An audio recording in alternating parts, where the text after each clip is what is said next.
स्वागत है science TV channel पे। बच्चों, एक इम्पॉर्टेंट न्यूज़ आ रही है। NMMS एग्ज़ाम यानी कि national means cum merit scholarship exam जो कि आपका दिसंबर में हुआ था, उसका रिज़ल्ट आउट हो गया है। तो इस वीडियो में हम देखेंगे कि क्या कट ऑफ रही है ओवरऑल, और रिज़ल्ट भी हम पूरा देखेंगे, और आपको रिज़ल्ट कैसे आप देख सकते हो उसके बारे में भी हम बात करेंगे। तो स्टार्ट करते हैं, और रिज़ल्ट के बाद क्या होगा उसके बारे में भी हम आपको प्रोसीजर बताएंगे। तो ये NMS के एग्ज़ाम का रिज़ल्ट है जो कि 2025-26 में हेल्ड हुआ था, 7/12/2025-26 को। और इसमें जो फर्स्ट रैंक आई है जनरल कैटेगरी में, वो चंदन यादव जी की 91%। और अगर हम ओवरऑल कट ऑफ देखें तो टोटल जनरल के लगभग 500 बच्चे सेलेक्ट हुए हैं, और फाइनल कट ऑफ इस बार थोड़ी सी ज़्यादा गई है पिछली बार के मुकाबले। तो इस बार थोड़ी सी ज़्यादा कट ऑफ गई है। तो एक्सपेक्टेड जो आपके रिज़ल्ट हैं, जिस तरह से आपके मार्क्स आए थे, उससे थोड़े से ज़्यादा कट ऑफ इस बार गई है। टोटल जो जनरल कैंडिडेट सिलेक्टेड हैं वो, अगर हम देखें,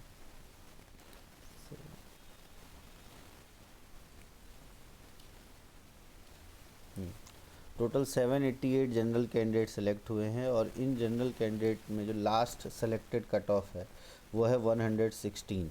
तो 116 जो है वो कट ऑफ रही है लास्ट।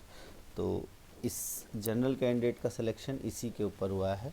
फिर उसके बाद अगर हम OBC की बात करें तो OBC कैंडिडेट में जो सबसे ज़्यादा मार्क्स हैं वो श्वेता के हैं, और जो लास्ट सेलेक्टेड कैंडिडेट्स OBC के हैं उसके बारे में जब हम बात करें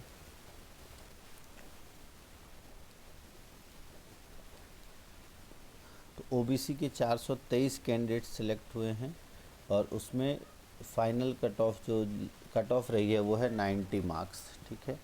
उसके बाद SC की कट ऑफ भी ठीक ठाक रही है, इस बार पिछली बार से ज़्यादा रही है। और SC की कट ऑफ की अगर हम बात करें तो SC में टोटल जो सिलेक्टेड कैंडिडेट्स हैं वो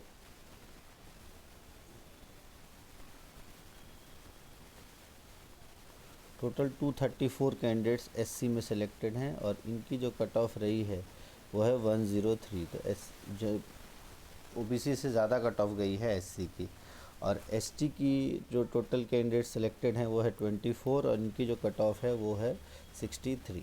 तो ओवरऑल ये आपका रिज़ल्ट रहा है। तो अगर हम देखें कट ऑफ वाइज, तो जो जनरल है उनकी कट ऑफ है 116, OBC की कट ऑफ है 90,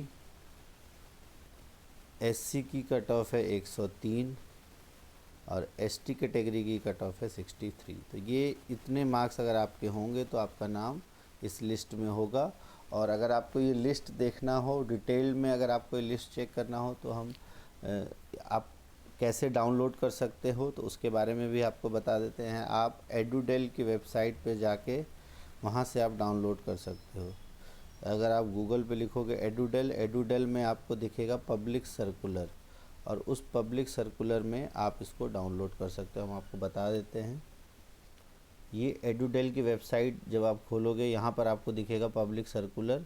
इस पब्लिक सर्कुलर पे जब आप क्लिक करोगे तो ये डिक्लेरेशन ऑफ सेकंड वाला जो है, डिक्लेरेशन ऑफ रिज़ल्ट NMMS, यहाँ से आपको रिज़ल्ट देखने को मिल जाएगा। जैसे आप इस पर क्लिक करोगे तो PDF खुलेगी, और इस PDF में पूरा रिज़ल्ट आपको दिख जाएगा,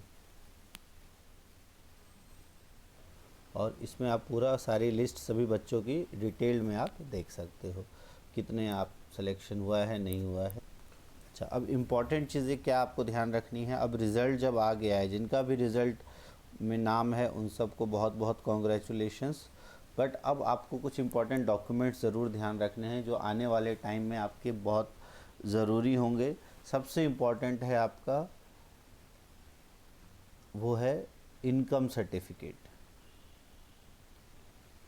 सबसे ज़्यादा दिक्कत इसी की आती है। तो इनकम सर्टिफिकेट आपको अपने फैमिली का इनकम सर्टिफिकेट बना लेना है, जो कि SDM लेवल का होना चाहिए, और इसमें जो इनकम है वो 3,50,000 पर एनम से आपको कम शो करनी है। तो इससे कम इनकम आपको शो करनी है, और आपकी फैमिली या फादर या मदर किसी की भी इनकम सर्टिफिकेट आपको बनवाना है। और ये एसटीएम लेवल का होना चाहिए, और ये सबसे इम्पोर्टेंट डॉक्यूमेंट्स है। अगर आपके पास ये डॉक्यूमेंट नहीं होगा तो आपका रिज़ल्ट आने के बाद भी आपको स्कॉलरशिप नहीं मिलेगी। तो ये बहुत ज़रूरी चीज़ है। तो इसके लिए अभी से आप, अगर आपने बनवा लिया है तो वेरी गुड, नहीं बनवाया है तो जल्दी से जल्दी आप इनकम सर्टिफिकेट ज़रूर बनवा लें।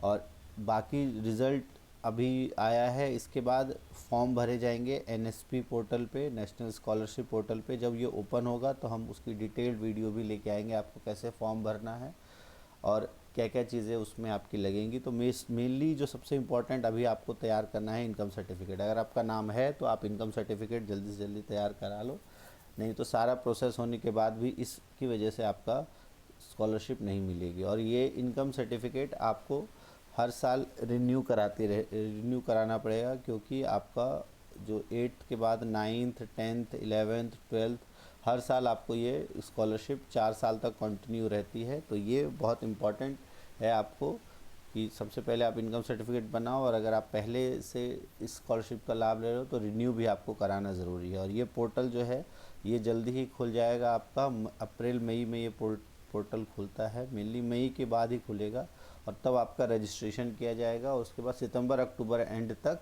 आपका स्कॉलरशिप का जो लास्ट डेट है फॉर्म फिलिंग का वो होता है, और तब आप उसको फिल कर लेना। तो जब भी ये आएगा तो हम डिटेल में उसके बारे में बताएंगे। फ़िलहाल के लिए इस वीडियो में इतना ही।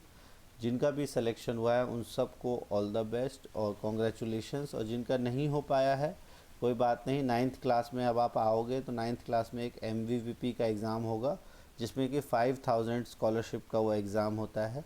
तो वो भी आप, उसके बारे में भी आप तैयारी कर सकते हो। तो 8th क्लास में अगर आपका नहीं हो पाया है तो MVPP जो कि 9th क्लास में आपको देने का मौका मिलेगा, और वो भी बहुत अच्छा एग्ज़ाम होता है जिसमें आप स्कॉलरशिप पा सकते हो। तो फिलहाल के लिए इस वीडियो में इतना ही।